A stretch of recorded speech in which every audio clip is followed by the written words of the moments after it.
d'emplois fictifs, soupçons de fraude aux charges sociales, soupçons de détournement d'argent public. Nous avons eu accès à des documents et des témoignages exclusifs qui révèlent l'importance de ces 3 hommes au Front National.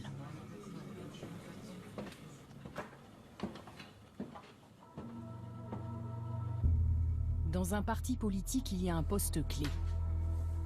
Un poste d'homme discret. Quand Marine Le Pen arrive à la tête du FN en 2011, elle choisit comme expert comptable attitré Nicolas Crochet. Son histoire avec le Front National remonte aux années 90. À 28 ans, il est alors tenté par une carrière d'élu. Notre score à nous est extraordinaire, on a fait 22%. 22%, c'est qu'un électeur sur 4 a voté pour Jean-Marie Le Pen et a voté Nicolas Crochet, a voté Front National, c'est énorme. Mais il va finalement trouver sa place dans les coulisses du parti, au cœur de l'économie du Front National. Il est notamment chargé de gérer les contrats d'une grande partie des assistants parlementaires européens du FN. Le dossier brûlant du moment.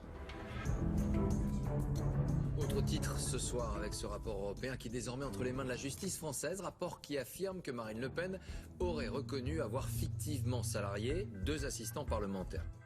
Le garde du corps et la chef de cabinet de Marine Le Pen ont-ils bénéficié d'un emploi fictif à Bruxelles? Le Front National les aurait fait rémunérer par le Parlement européen comme assistants parlementaires, alors qu'ils travaillaient en fait en France pour le parti. 2 noms qui apparaissent dans un document encore jamais publié. Il est tiré de l'enquête menée par le Parlement européen et montre l'ampleur du système. C'est la liste complète des eurodéputés soupçonnés d'avoir salarié des assistants fictifs.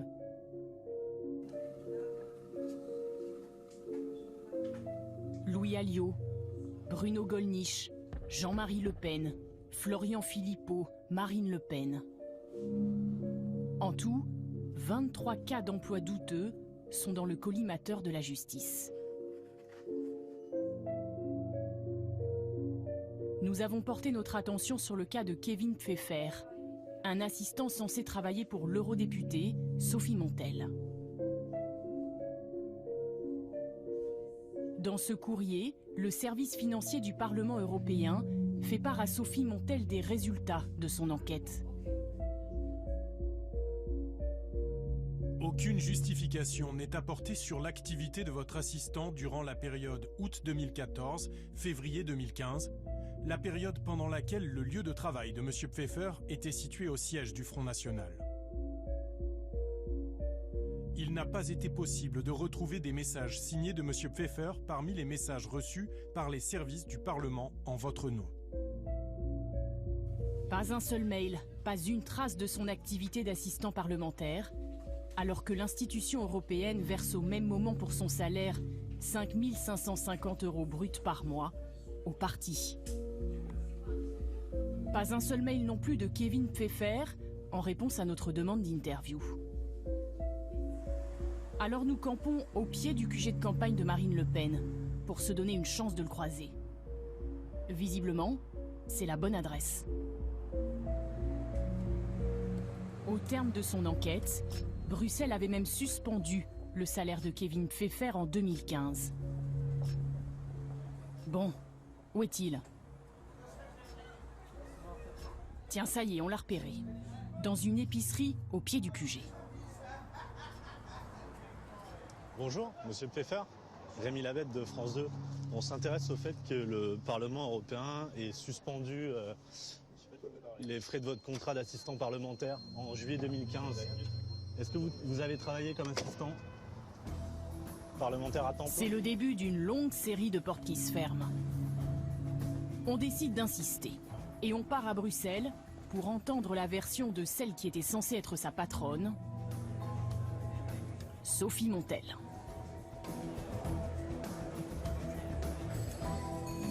Nous venions d'apprendre qu'elle était contrainte de rembourser 77 000 € au Parlement européen pour le salaire de Kevin Pfeffer. Bonjour, madame Montel. Rémi Labed, enchanté. Je travaille pour France 2. Je voulais vous demander, on a vu que le Parlement vous réclamait 77 000 € pour le... Je ne répondrai pas à vos questions. Parce Attendez que les jours qui viennent. c'est pour votre assistant Kevin Pfeffer. À la bergère. Sur le site internet du Parlement, on voit qu'il est assistant. Oui. Et sur son Twitter, on voit qu'il est dans la campagne. On voudrait savoir ce qu'il fait exactement pour vous. Cette fois, c'est la porte, doublée de 2 agents de sécurité et d'un membre du Front National. On aura beau expliquer que le règlement du Parlement nous autorise à arpenter ces couloirs. Pardon ? Vous savez ce qu'il en est ? Encore une fois, le règlement il est très clair. Vous violez le règlement du Parlement européen. On est en train de travailler en fait. Vous voyez là ? Très bien, mais moi je suis journaliste, je suis en train de travailler aussi, monsieur. oui, mais- 2 autres assistants du FN débarquent. Est-ce que... Quant à Steve Briouat, Moi, je suis pas journaliste, je suis député. Hein. vice-président du parti, il nous interpelle en langage des signes. Je ne vais pas vous c'est facile.